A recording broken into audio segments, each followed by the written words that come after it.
México se prepara a elegir un nuevo presidente. 50 millones de habitantes. La quinta parte de la población no sabe leer ni escribir. Esta es la comitiva del candidato Luis Echeverría. 62 vehículos, 300 personas, una caravana que recorre todo el país y le cuesta a México muchos millones de dólares. Cada 6 años el presidente elige al sucesor. El partido oficial lo postula candidato y triunfa con el 85% de los votos. El Partido Revolucionario Institucional, PRI, heredero por decreto de las consignas revolucionarias de 1910, jamás ha perdido una elección y obviamente tampoco perderá estas.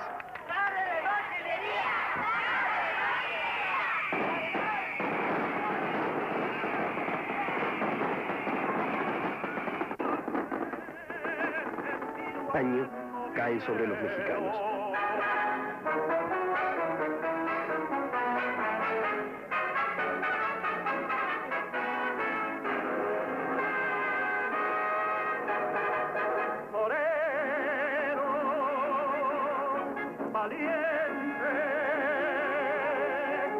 ¡Que viva el licenciado Echeverría! Hay necesidad de creer. Creer que con este candidato la revolución mexicana irá más lejos. Que con este candidato comienza una nueva etapa de la revolución mexicana. Digamos entonces con Luis Echeverría, con la Constitución y la revolución, arriba y adelante.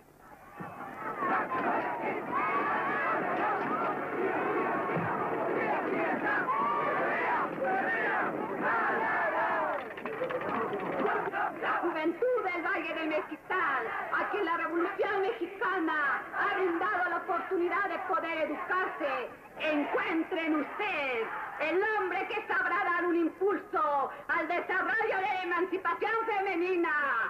Creemos que con usted, en la primera magistratura, la mujer mexicana tendrá más oportunidad de ampliar sus horizontes para dejar de ser solamente la compañera del hombre o el indispensable ser humano en el hogar.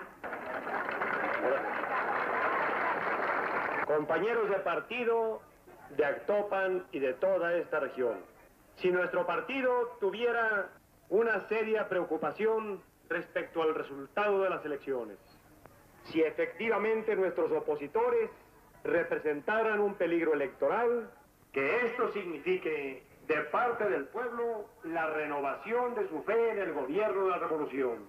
El gobierno de la revolución, ese ofrecimiento que el pueblo nos está haciendo, no solamente de su voto. Muchas gracias, compañeros de Actopan, por esta recepción. Estudiaremos todos los problemas de esta región y nos esforzaremos apasionadamente por resolverlos. ¡Que viva el Partido Revolucionario Institucional!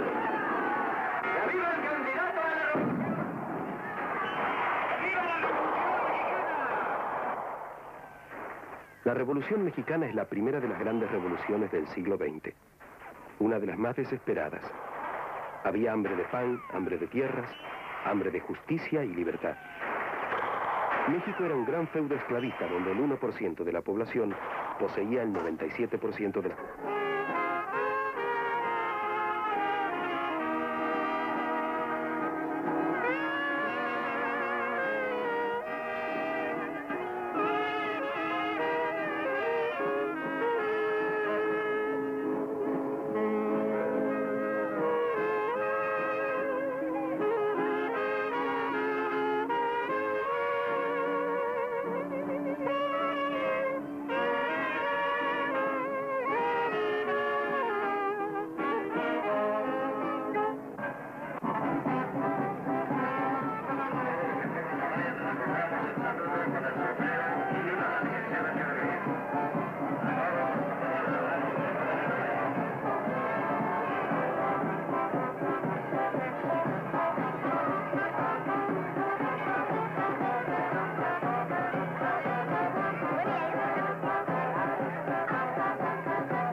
A mis compatriotas de la tierra de Felipe Ángeles el artillero de la revolución.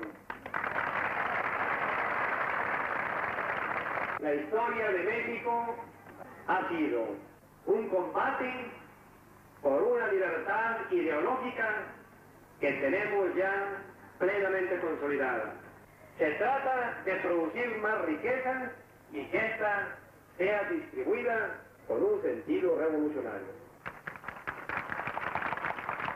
He venido a Hidalgo para decirles en nombre de la Revolución Mexicana que los principios de la revolución, que sus ideas, que su equipo de hombres que se renueva continuamente son suficientemente poderosos para que con un triunfo electoral que no se nos disputa el día de las elecciones, logremos avanzar con rapidez. Yo comentaba hace unos momentos con las personas con que vengo debatiendo estos asuntos, de qué grande fue el acierto de la Revolución Mexicana. En 1876, Porfirio Díaz entra al poder para consolidar los intereses de la oligarquía. Una pequeña aristocracia terrateniente, despótica y cruel, constituía la élite del poder y mantenía esclavizada a la gran masa de los campesinos. Porfirio Díaz abre las puertas a la voracidad del capitalismo angloamericano. En esos días, México inicia su vida de país semicolonizado. En 1910, después de 35 años de dictadura feroz, Francisco Madero declara la insurrección contra Díaz. Las condiciones para una revolución ya estaban maduras. La rebelión fue incendiando todo el país y los grupos rebeldes iban incorporando a sus filas excelentes tiradores y diestros jinetes hasta formar guerrillas que terminaron por derrotar al ejército. En 7 años, esta lucha sangrienta dejó un saldo de 1 millón de muertos.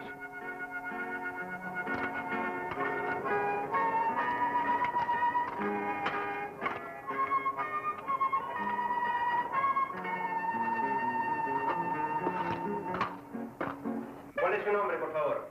Carlos Sánchez Colín. ¿Cuántos años tiene? 73. ¿Usted participó de la revolución? Sí, participé en la revolución. ¿En qué año entró? 1911. Dígame, don Carlos, ¿por qué luchaban ustedes? Por las tierras que en la actualidad ahora las vemos en posesión de nosotros. ¿Qué tenían antes? Nosotros no tenemos nada más de trabajarle a la hacienda, de peones. Ahora en la actualidad las trabajamos con nuestras propias manos. Tío, ¿usted andaba con el general Zapata? En sus tropas, con él no, en sus tropas, porque ya le digo a usted, uno es andar con él en el Estado Mayor y otro es andar con otros jefes, luchando por la misma causa. ¿Y cuál era la causa? ¿Qué es lo que buscaban ustedes con la revolución? Pues desalojar al hacendado. ¿Por qué? Por las tierras que tenemos ahora en posesión. ¿Pero por qué querían desalojar al hacendado? Porque estábamos esclavos con el hacendado y ahora somos libres. ¿O no estamos libres ahora? Más que acabar con el dictador Porfirio Díaz, los campesinos se propusieron liquidar el régimen feudal. Si Adelita se fuera con otro, la seguirá por tierra y por mar en un buque de guerra, y por tierra en un tren militar. Derrotado Porfirio Díaz, Francisco Madero entra a la capital el 7 de junio de 1911 como líder indiscutido de la revolución. Pero los maderistas eran una congregación floja de rebeldes independientes que apenas si se conocían entre sí y que carecían de una ideología precisa. No hubo precursores ideológicos, escasearon los vínculos con una ideología universal. De todos estos grupos, el más claro y concreto fue el Agrarista del Sur, encabezado por Emiliano Zapata. ¿Cómo lo llamaban a ustedes? Los Atiles del Sur. ¿Por qué? Cuénteme eso. Porque nos daban el cariz que robábamos vacas, forzábamos mujeres y éramos lo peor para el gobierno de aquella época. Que en vista que don Francisco y Madero no cumplió con el reparto de tierras, aguas y montes, entonces protestamos contra él hasta no vencer o morir. Madero solo era un reformista a medias, pero la oligarquía porfirista no lo creía así. La contrarrevolución se moviliza. El general Huerta asesina al presidente Madero en 1913.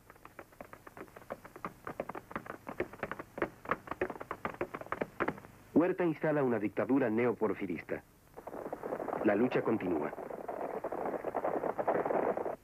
En el norte, el general Venustiano Carranza inicia las acciones contra el gobierno al frente del ejército constitucionalista.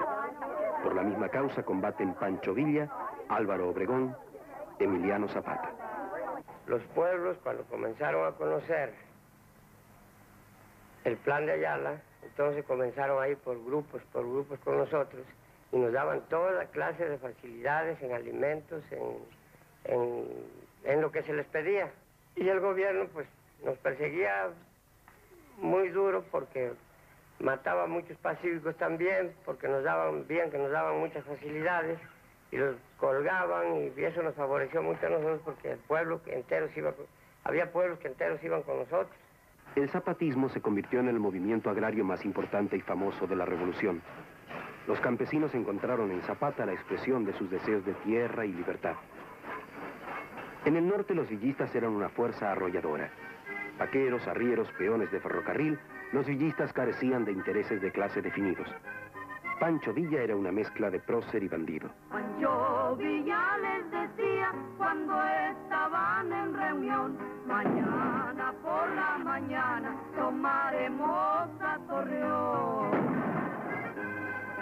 Alíñense generales con toda la artillería y también los oficiales de a caballo infantería.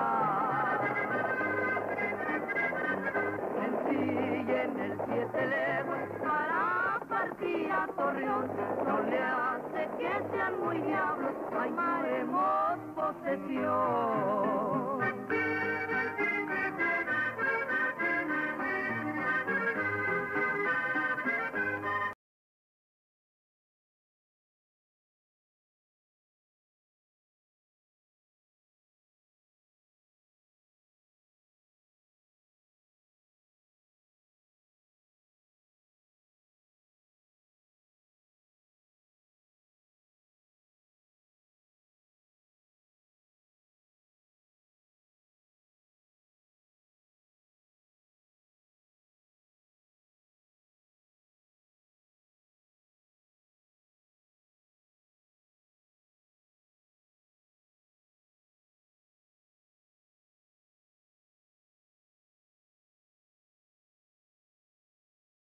Que fue Valentín.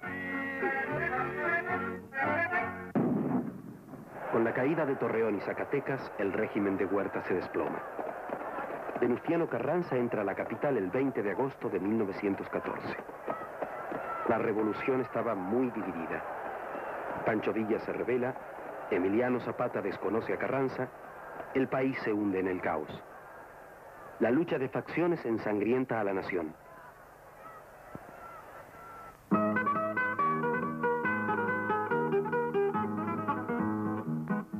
El 6 de diciembre de 1914, las fuerzas de Pancho Villa y Emiliano Zapata ocupan la capital.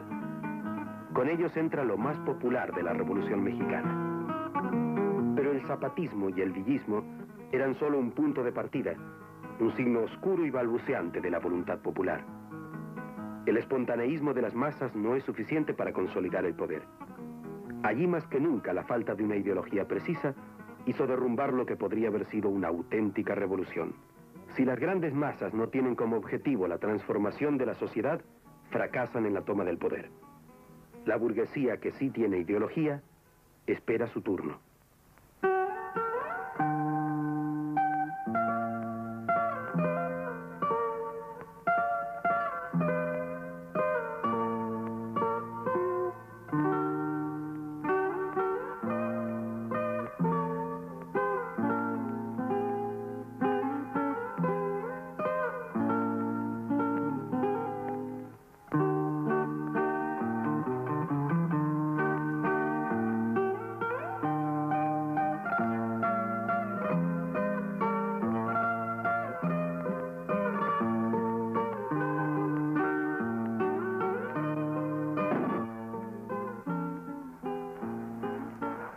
Carranza envía divisiones a luchar contra Villa. El general Obregón derrota al Centauro del Norte.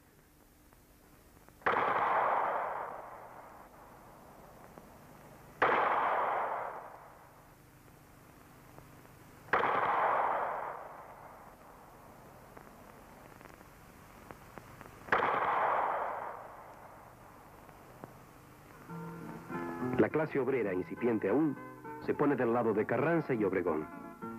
En 1915, la Casa del Obrero Mundial, dirigida por anarcosindicalistas, decide formar los batallones rojos para luchar contra Villa.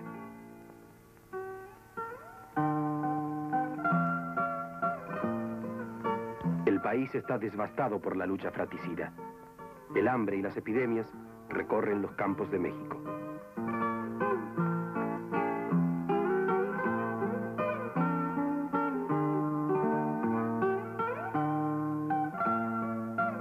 Venustiano Carranza fue el verdadero triunfador de la Revolución Mexicana. Su habilidad para manejar las situaciones políticas lo llevan a la presidencia. Triunfante el carrancismo con los plácemes de la burguesía, Carranza hace muy poco por repartir las tierras. En 3 años de gobierno, solo se reparten 200.000 hectáreas. Los obreros hacen huelgas y son reprimidos brutalmente. El pueblo sigue teniendo el mismo hambre de pan, de tierras, de justicia.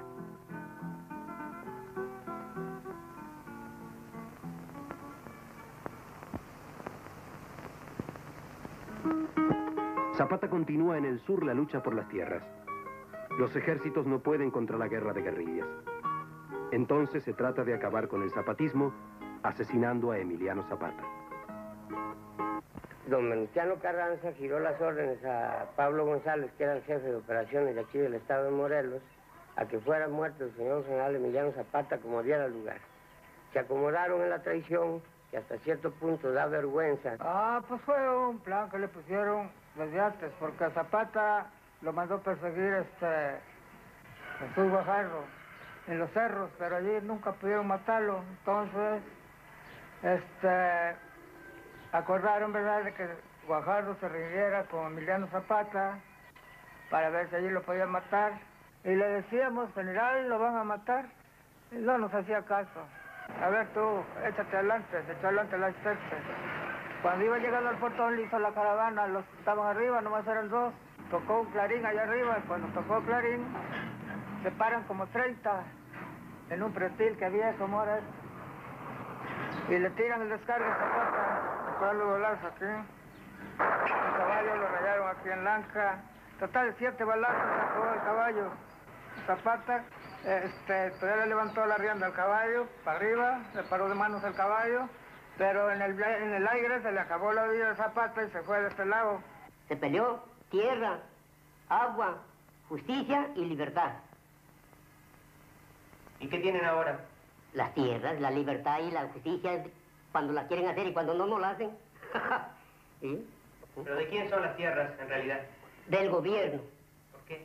Porque es el gobierno, sobre la tierra es el gobierno el dueño de todo. Nomás las tenemos prestadas para mantenernos. Efectivamente, la Revolución Mexicana repartió las tierras entre los campesinos, pero en forma desigual. Solo el 50% tiene tierras. El resto, 3,5 millones, trabajan las tierras de otros. No se les dio agua para riego, ni maquinarias, ni ayuda. Los campesinos continúan trabajando con métodos primitivos las escasas 5 hectáreas que les dio la Revolución. En el sureste, en Yucatán, la situación de 500.000 mayas no puede ser peor. Nada ha quedado de su fabuloso imperio. En Palenque la selva lo cubre todo. Los templos y los palacios han quedado aprisionados por el follaje y navegan semisumergidos en el mar vegetal.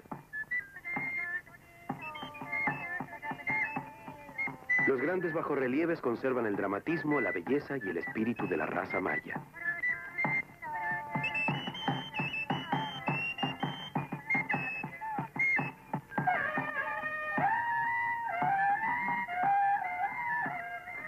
En Chichén Itzá, los mayas transportaban sus estatuas y piedras labradas con cuerdas de hilos y sal. Con aquella fibra prepararon trampas, construyeron arcos, tejieron redes y ataron a sus prisioneros. Yucatán es una enorme pampa caliza despojada de vida, donde solo puede sembrarse el enequén, la fibra sisal.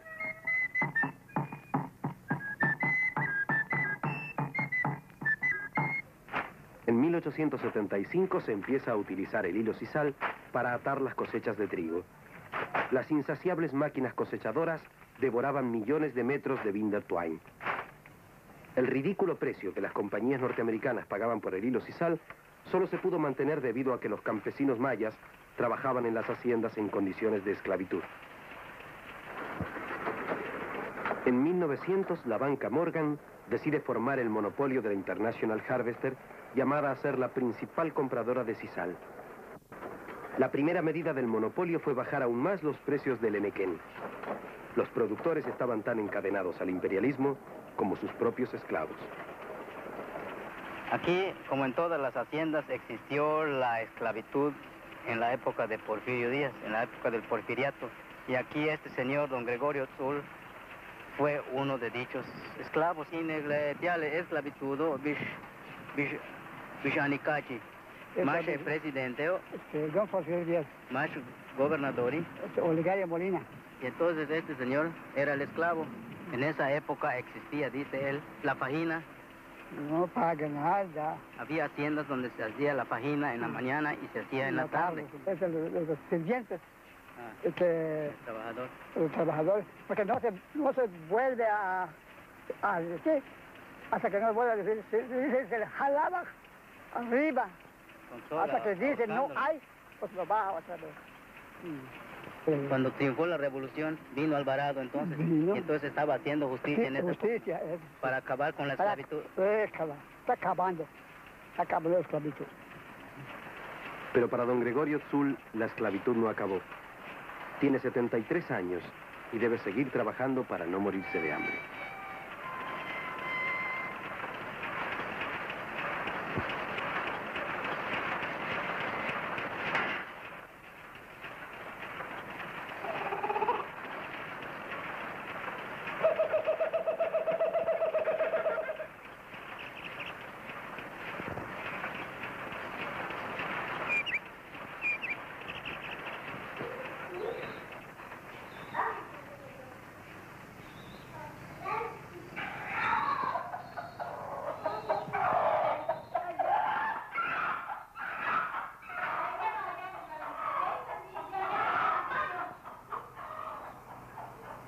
Mi nombre es Antonio López Hernández.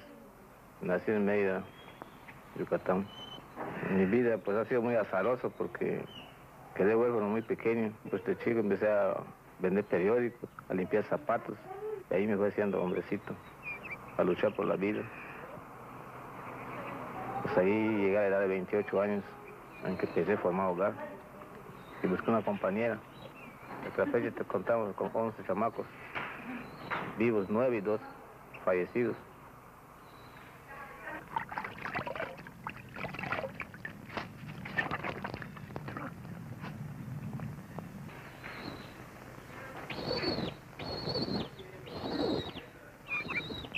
¿Cuántos días de ayer? Sí.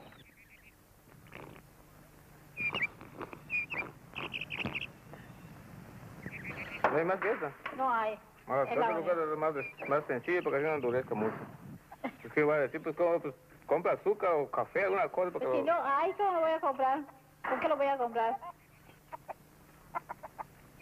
Con piedra ya que no se gana para comprarlo, ¿y cómo?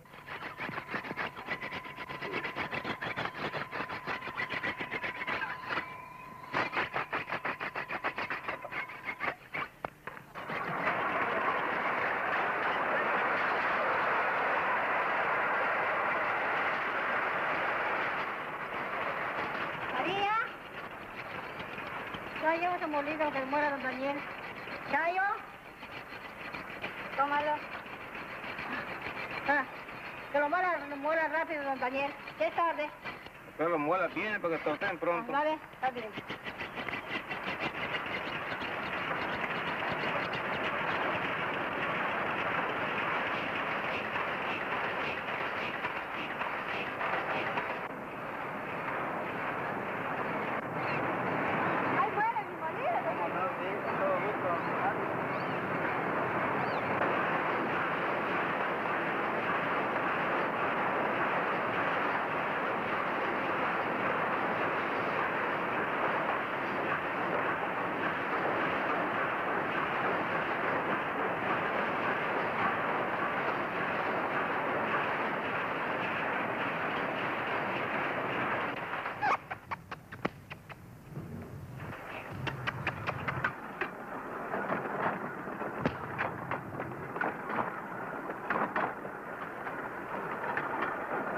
Yo trabajo aquí desde hace 24 años.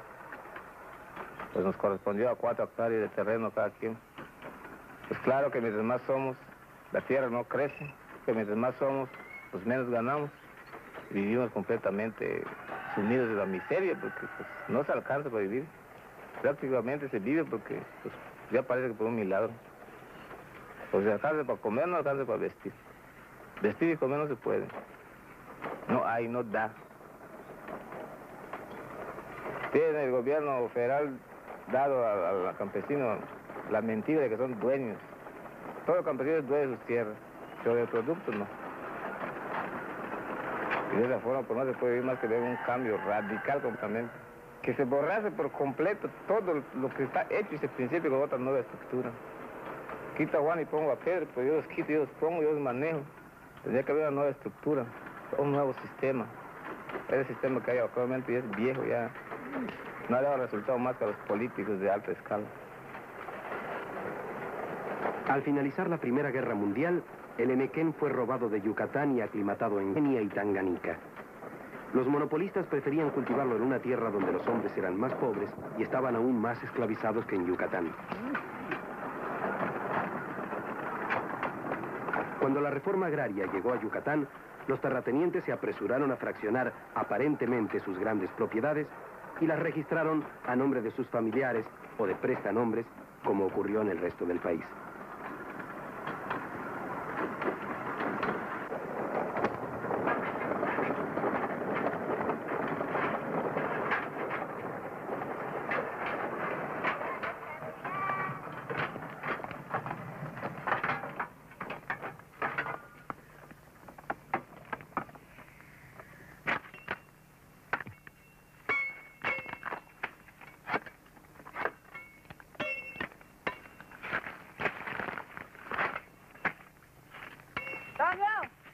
Pues para mí, a campo llegó solamente de la revolución el dicho ese de que tierras para el ejidatario.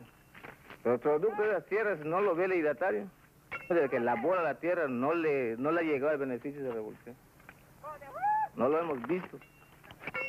Nos quemamos la espalda de 5 de la mañana a 2 de 1 a 2 de la tarde. Y de ahí no pasamos de frijol y tortilla. Pues no fue, sino que está traicionada. Está congelada completamente.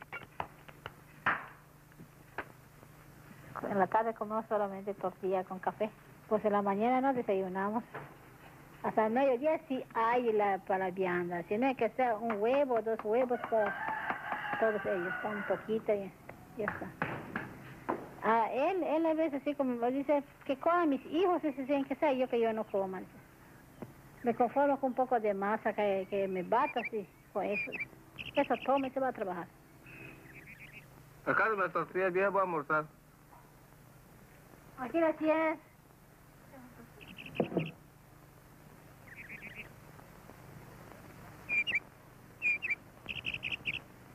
Come, hijo, come. Come. ¿No quieres comer? No, mueve la chola, pues no, a ver.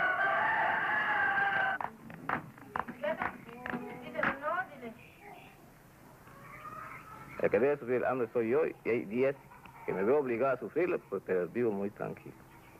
Porque si me aborazo a comer solo yo hasta llenarme, no falta un chiquito que se me muera de inanición y eso es una embromada. Y para eso mejor no.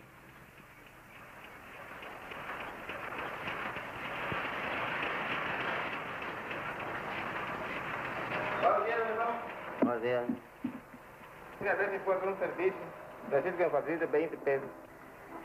Antonio, hace 2 días que te di un préstamo y no se puede seguir dando más. Pero debe comprender que mi situación es bastante crítica y eso lo hago para poder vivir. La semana que viene me descuento hacer lo que debo y la próxima semana pues me facilita usted para seguir la otra. Un poco mejoría que haya en el trabajo, pues le saldo toda mi deuda. Cuando se alcanza semanalmente no sobrevive uno más que para no morirse de hambre. ¿Y cómo lo vamos a hacer? Pues trabajo, ¿no? Me lo descuenta usted y después pues, me facilita otro día a otro para pasar la semana siguiente y así sucesivamente hasta que mejore la situación. Es cuestión de buscar remedio a la vida. Bueno, todavía te voy a dar los 20 pesos, ¿no? Hasta la nota.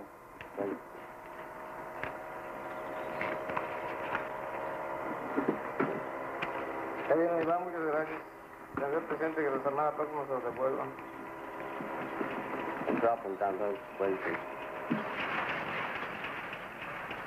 ¿La política oficial, la política del gobierno está equivocada?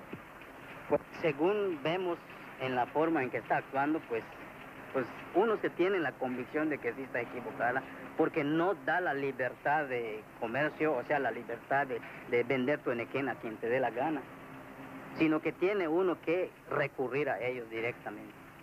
Así los desfibres en otro lado siempre tienes que recurrir a vendérselo ahí porque nadie más te lo compra.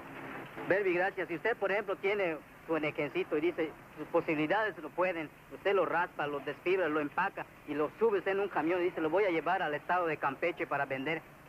En la caseta de policía le agarran a usted. ¿Dónde lleva usted eso? Porque ellos empezaron a manejarlo y entonces los pobres campesinos les dijeron que para ellos era la tierra y resulta que para ellos nada, ¿no? Y entonces ellos salían con muy buenas sumas de dinero. Y veía usted que ya fomentaron sus palacios, fomentaron sus casas y se dan sus buenas parrandas, tienen sus buenos automóviles. Y entonces el pobre campesino, viendo él eso, pues dice, si voy a hacer un buen trabajo para que otro lo goce. No. Entonces voy a trabajar medio día nada más. Siguen viendo que la misma. Entonces dice, pues vamos a trabajar nada más que 3 horas. Y que en el plantel no vamos a chapear, vamos a pasar corriendo. Y entonces ahí vino, y ahí viene que digan que el pobre campesino es mal trabajador. La oligarquía en decadencia aún conserva los palacios franceses. Esta familia, que antes poseía 21 haciendas, hoy solo cuenta con 14. La casta divina llora por tiempos pasados. Pues antes sí eran muy agradables porque íbamos muy a menudo a las haciendas, queríamos mucho a la gente, todos eran nuestros compadres, nosotros íbamos a bautizar a todos los chiquitos, nos querían mucho, todo nuestro servicio venía de las haciendas, ¿ven? Nos llevábamos muchos, nunca hubo mala voluntad entre ellos y nosotros, al contrario, acá la cuestión esa de razas nunca existió. Igualmente nos daba sentarnos con que fuera un indio, que fuera un blanco, que no fuera. Eso que hay con los Estados Unidos, eso acá nunca hubo. A Dios gracias, ¿verdad? Acá siempre. No, acá nunca. De esos... No, nada, ni ellos se sentían mal ni nada. Y pasábamos unas temporadas muy agradables en las haciendas. Teníamos caballos buenos allá, íbamos allá con los amigos y todo eso a las haciendas, ¿ve? A ver, Ani. Hoy porque la vemos tan tristes, ya no nos da ganas de volver a ver una cosa que ya terminó su vida. Que ahorita sencillamente lo más indispensable para que la gente no se muera de hambre es lo que les damos el trabajo, porque no tenemos dinero para pagar más. Pero, y en realidad el enequén lo que lo ha hecho bajar mucho también es la cuestión esa sintética, que ahí tienen todas esas cosas ahora, que antiguamente no existía, ¿verdad? Antiguamente una cualquier soga que usted quería tenía que ser enequén. ¿Y qué tal son los trabajadores mayas que usted me estaba contando? Algo flojitos, joven, tienen buen gusto. Pero yo creo que el calor también. El calor también es capaz de agobiar a cualquiera quien tiene ganas de estar trabajando con ese sol. Por ejemplo, ellos se trabajan en la mañana, temprano en la mañana, y a las 11:30 del 12 del día ya está. ¿Qué le parece? ¿Cómo va a desarrollarse la situación acá en el Yucatán? Pues más vale no pensarlo, joven, porque nos daría una neurastenia profunda. ¿Por qué tan mal está lo Tan mal, no, terrible, sí, está terrible. El que no tiene con qué vivir fuera de sus haciendas, ahorita se muere de hambre. La que no tiene alguna casita o algún hijo que ya trabaja, ¿verdad? Porque ya los hijos ni uno tiene que ver con haciendas. ¿Pero cambió en algo la situación, digamos, en la época de Cárdenas o de Alvarado? Así? Cárdenas fue el que nos empezó el mal en Yucatán, en realidad, porque el enequén solo había en Yucatán. Cárdenas fue el que lo empezó a sacar fuera, que tiene él fuera ahorita grandes haciendas de enequén. Lo que la oligarquía jamás le perdonó al presidente Cárdenas fue haber traído la revolución y la reforma agraria a Yucatán. Durante su gobierno se repartieron 18 millones de hectáreas y se trató de impulsar en Yucatán una política socialista. Pero Cárdenas no movilizó a las masas para destruir a la oligarquía, y la oligarquía terminó por adueñar la revolución. ¿Ustedes votaron en contra del PRI? Pues la mayor parte de la gente campesina, sí. Porque están viendo la realidad. Y aquí, en las elecciones en Motul, se descubrió que había individuos así allegados al partido oficial que tenían hasta 3 y 4 boletas de elector para que tenga derecho a votar 4 veces. De modo como no van a ganar en esa forma. Porque ya el pueblo perdió, se puede decir, ya hasta el temor, ya el miedo. En realidad, Yucatán es uno de los casos más interesantes de la vida política nacional. Como nunca en un estado, el pueblo se decidió a votar por la oposición, por Acción Nacional. Y esto obligó al Partido Revolucionario Institucional a realizar actos increíbles que nosotros creíamos superados históricamente.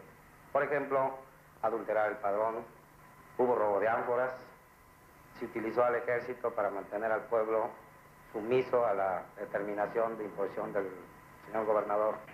Pues, ¿qué puede hacer?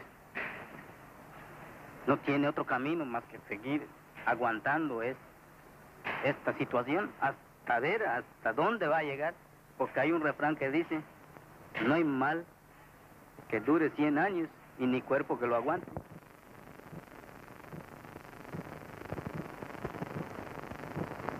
Casi todas las fortunas mexicanas son recientes. La burguesía de las grandes ciudades no fue perjudicada por la revolución. Por el contrario, se benefició con ella. En 1925, el país estaba devastado por la guerra civil. Había muertos por todas partes. Las vías de comunicación estaban destrozadas. México necesitaba ferrocarriles, viviendas, caminos, industrias. El Estado contrata con particulares las obras públicas. Los generales y coroneles de la revolución se convierten en traficantes de influencias, intermediarios entre Estado y burguesía. Nace así, de las propias filas revolucionarias, una nueva burguesía nacional.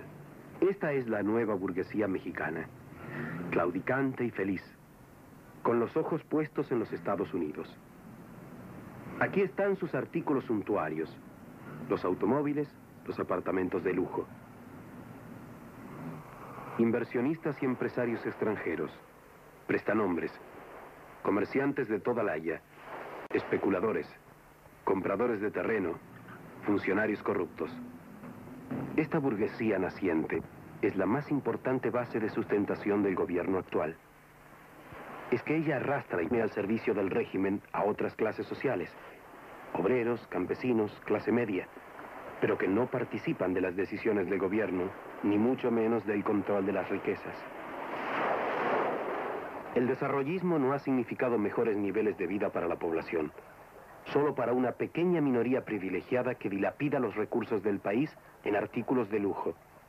Esta creciente acumulación del capital ha provocado una extensión dramática de la pobreza. La suerte de 40 millones de mexicanos ha empeorado o simplemente es pésima. Si la Revolución Mexicana en los primeros 60 años no ha podido rescatar de la miseria más atroz al grueso de la población, ¿cómo esperar que en los próximos 60 años la situación mejore? El desarrollo así concebido es inhumano. La burguesía revolucionaria no resolvió, no resuelve, ni puede resolver ninguno de los problemas fundamentales. Para llamarse revolucionario hay que acabar con la explotación del hombre por el hombre. Hay que nacionalizar las industrias y la banca. Hay que acabar con el privilegio. Hay que distribuir la riqueza. Hay que hacer una revolución socialista. En la zona de San Cristóbal de las Casas, Chiapas, un grupito de ladinos explota a las comunidades indígenas, cumple la finalidad de la sociedad colonial: convertirlos en peones o asalariados. Los indígenas están marginados del desarrollo, de la cultura, de la política. Poseen tierras de acentuada pobreza agrícola, animales raquíticos, insalubridad, alta mortalidad infantil, analfabetismo. El ladino les fomenta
Subhombres, borrachos del alcohol blanco, los indígenas forman parte del gran grupo de marginales que no tienen nada. 11 millones de mexicanos no comen pan de trigo. 9 millones no comen carne, pescado, leche, huevos. 8 millones usan sandalias. 5 millones andan descalzos. 23 millones viven en casa de adobe o madera y no tienen cuartos de baño ni agua corriente.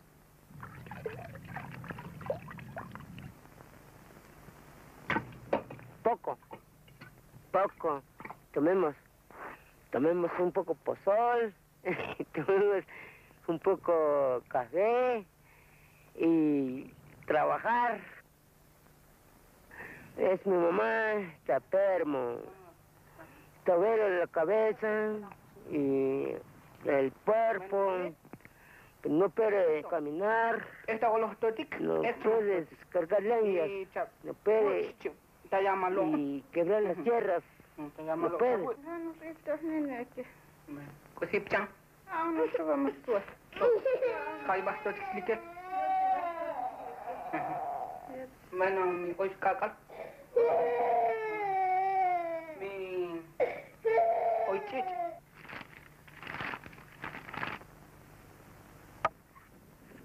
Cortamos leña y agarramos machete, agarramos hacha, agarramos el azarrón, pues que sabe trabajar. Así le vendemos leñas en San Cristóbal, las casas. Pues que si lo vendemos, llevamos ya de 2 pesos, 3 pesos.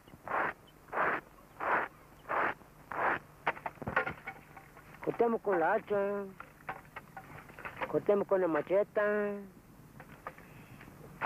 y a cargar. Vinimos y por acá, aquí, cargar, pues que cargar como 15 leñas. Pues que me vino por acá.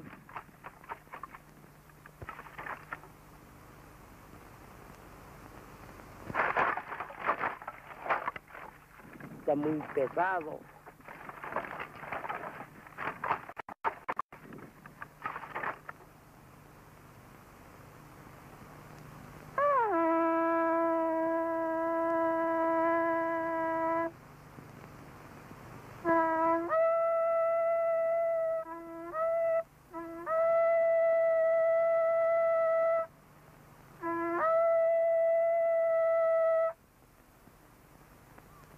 López Panela es autoridad entre los chamulas y es llamado a resolver un pleito en San Juan Chamula. Los indios no confían en las autoridades blancas. Sí, de una vez ustedes, señor. Y esperemos que venga la señora. Pero más, aunque venga mañana. Ah, bueno. La señora viene hoy. El burro que ha detenido.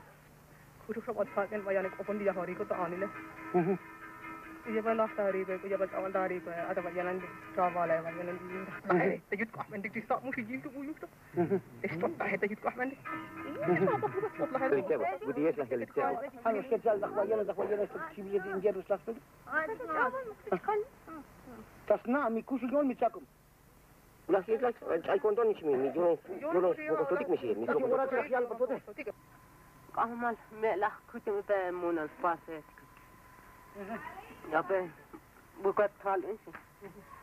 Butal di kala bai ni sa basi ok avanem tal ka ese. Ya que pasaran de que pasaran de mulut bermu ku silah kalu apa.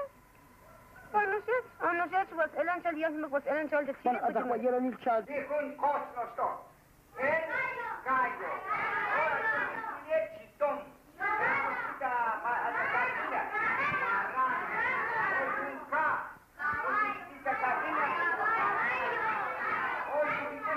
Pollo, ¿usted castellano? Bajolote. Tabasco behani, tabasco patagli. Cacasteya, bajolote. Ani cuchillo tabasco. Aquí tenemos un niño, pues sí, niño. Es un niño que hay aquí. Entonces, este niño tiene mano, tiene pie, tiene cabeza. La Habana no se escucha para salir cabeza. Yo sí cabeza. Ahora sí, se llama oreja. Ahora, ¿cuántas orejas? ¿Cuántas orejas? Dos orejas. Ahora, si el niño tiene, ¿cómo se llama? El cabello. ¿Cómo se llama? Dos, 5 dedos y más 5 son 10 dedos. Ahora, ¿cómo se llama? Ese es mano. Ahora, ¿cómo se llama ese niño? Chamarra. ¿Tiene más? ¿Cómo se llama ese? Camisa. Botón. La va a chamula. Entonces chamula. Pero un gobierno ahorita, Estado, pues Estado, Chiapas. ¿Qué dice, vale? Chiapas. Pues Estado, Chiapas. Ahora, pues bandera, bandera mexicana. Hay un color, 3 colores. Muy bien, 3 colores. Pues dijo un color, verde, rojo. Entonces, pues hasta que banderas calque. Entonces, ¿qué pasa si queremos? Saluda a la bandera. Para saludar, ¿la Javi? Saluda a la bandera. ¿Qué para saludar, Javi? Queremos. ¿La Javi? Pues ya os conta yo entonces, muy bien. Entonces, bandera mexicana. Pues si bandera mexicana.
Totan Bartol, Totan Alan, Totan Molol, Alan me maladena, Tota Yolte, Tota Rapi, ya pasó por otro la basa ti. Rico chica Juan, Tota Mangue, Totan Salvador, Rico chica Juan, Tota Mangue, Prensa que puedan. Tota Mangue, Totan Salvador. Somos ignorantes nosotros, somos unos ciegos que no sabemos ni sabemos que vivimos sobre la tierra, pero no sabemos las cualidades de nuestro gobierno. Nosotros trabajamos la tierra porque así nos tocó por suerte toda vivir y nos dieron el pedazo de tierra para trabajarla, para mantenernos. Pero ya ahí en fuera, ya cuestión del gobierno, solo ellos saben cómo llevan sus negocios. Nosotros no sabemos ni cómo ni cuándo. El control que ejerce el PRI sobre el país es total.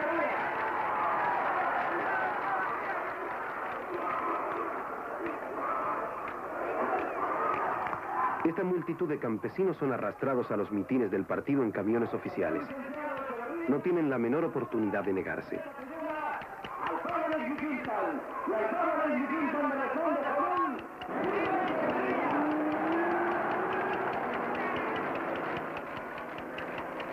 Controlada la prensa y la información, cualquier agitación en el campo es reprimida brutalmente en el silencio más absoluto. El campesino se dice a sí mismo: por unas pinches elecciones yo no me voy a quedar sin trabajo. De todos modos, el PRI va a ganar. El partido, que ha hecho de la revolución una institución firme e inamovible, llega hasta los lugares más apartados del país.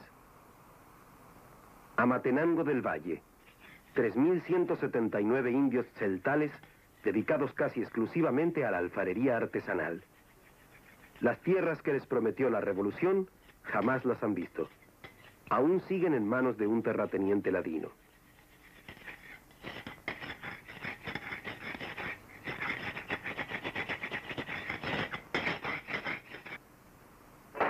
Una vez cada 6 años, próximas las elecciones, llega el partido y monta la farsa para recibir al candidato.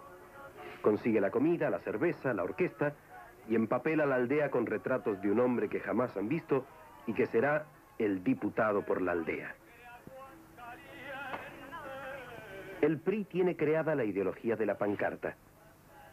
La pancarta representa la posibilidad de ser visto cuando llegue el candidato. Tal vez mañana el cacique político le diga: has estado bien, Fernández. Te vi levantar la pancarta.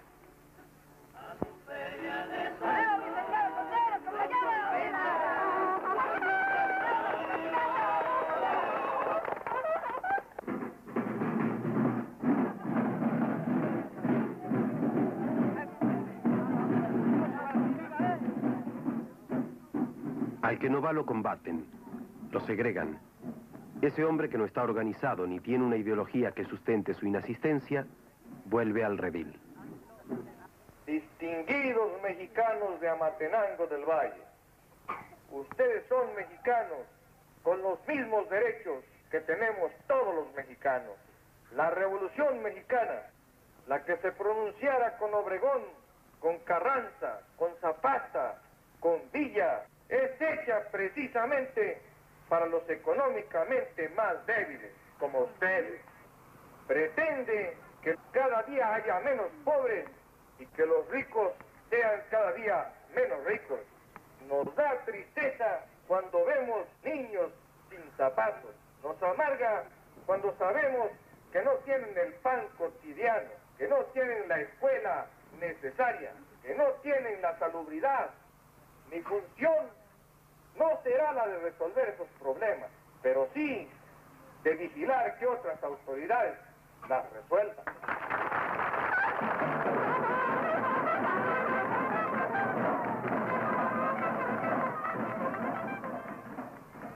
El que está recibe un cuaderno, el que no está no recibe nada.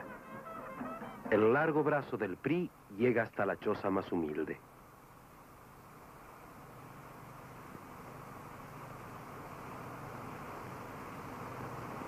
Las condiciones de la población rural de nuestro país son defectuosas desde el punto de vista nutricional. En primer lugar, porque la alimentación es pobre. Es pobre no tanto en calorías, pero pobre en proteínas. La desnutrición que existe es una desnutrición proteica. La cantidad de proteínas que consume el pueblo es inferior a la que pudiera estimarse como cifras recomendables, pero lo que es más grave es que estas proteínas son de mala calidad porque no tienen proteínas de origen animal. La composición de la alimentación mexicana es fundamentalmente de maíz, frijol, algunas frutas y algunas legumbres, pero fundamentalmente maíz.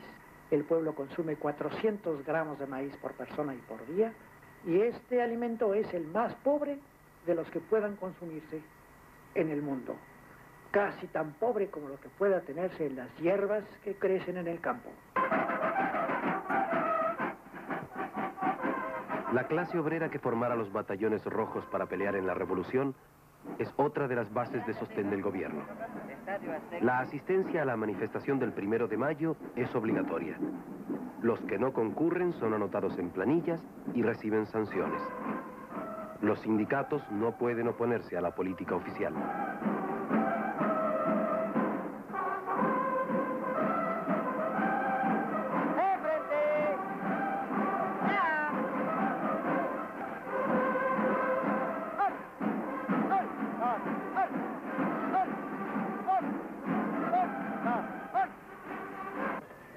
sindicalismo mexicano es un sindicalismo libre, democrático, autodeterminante en su vida interna, con magníficas relaciones con el régimen de la revolución.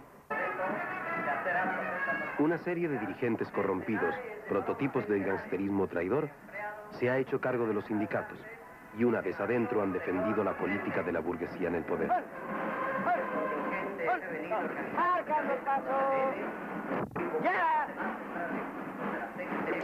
Los de la Cruz, los de la Cruz, los de la Cruz.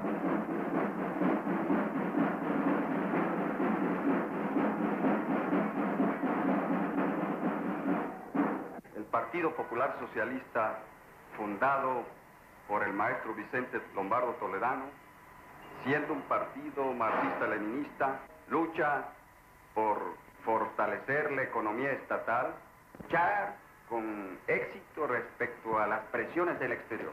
¿Cómo justificaría usted entonces el apoyo de un partido marxista a la candidatura de Luis Echeverría?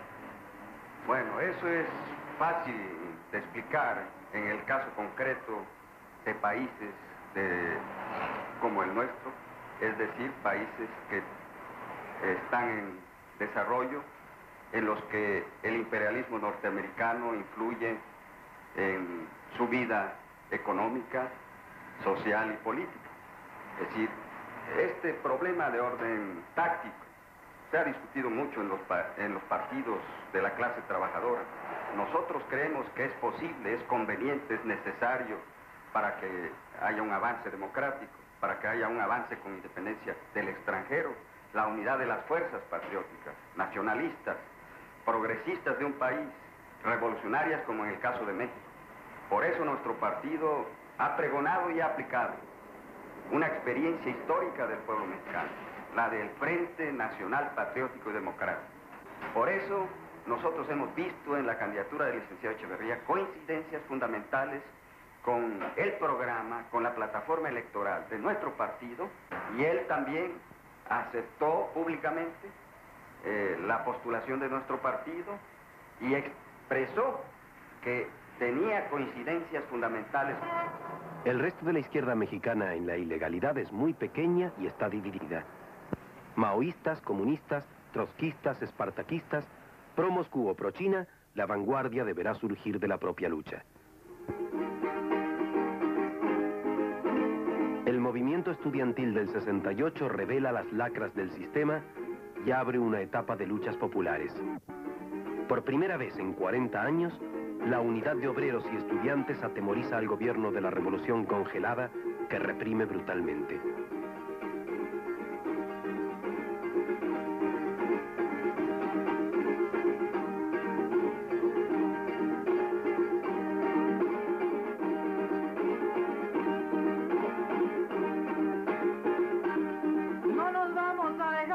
Aceptar el reto y para pronto acabar que chingue su madre cueto.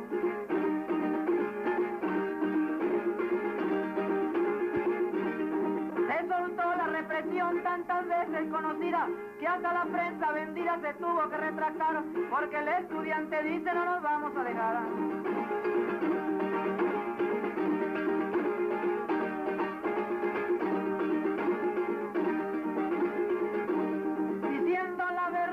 Sin afán de molestar, Díaz Ordaz quiere acabar con la ciencia y la cultura.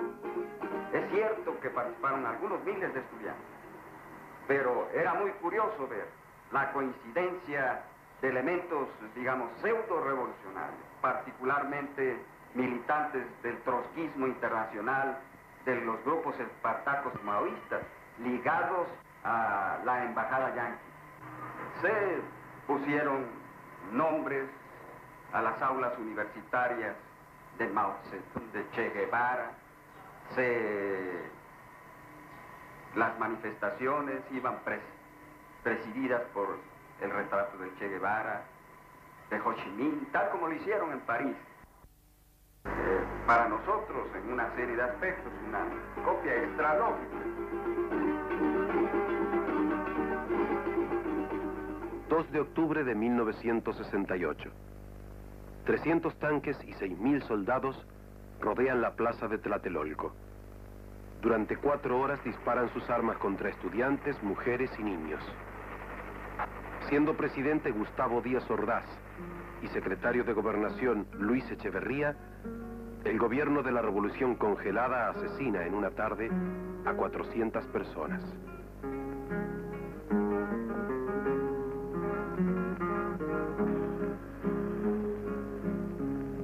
Para que nunca se olviden las gloriosas Olimpiadas, mandó a matar el gobierno 400 camaradas.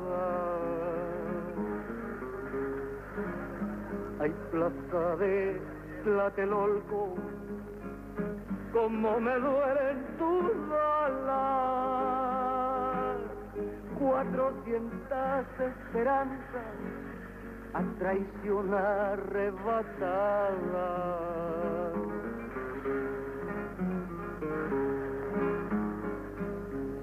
Como harán los granaderos cuando llegan a sus casas, amarán a sus mujeres con manos ensangrentadas.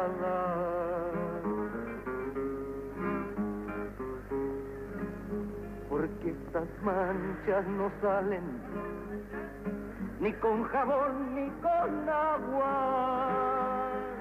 Te pregunto, granadero, ¿con qué has pensado lavarla?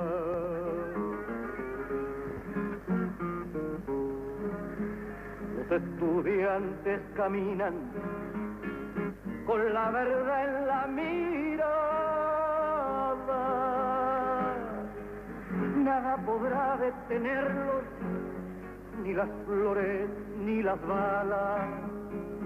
Para sus muertos le llevan acciones, no más palabras.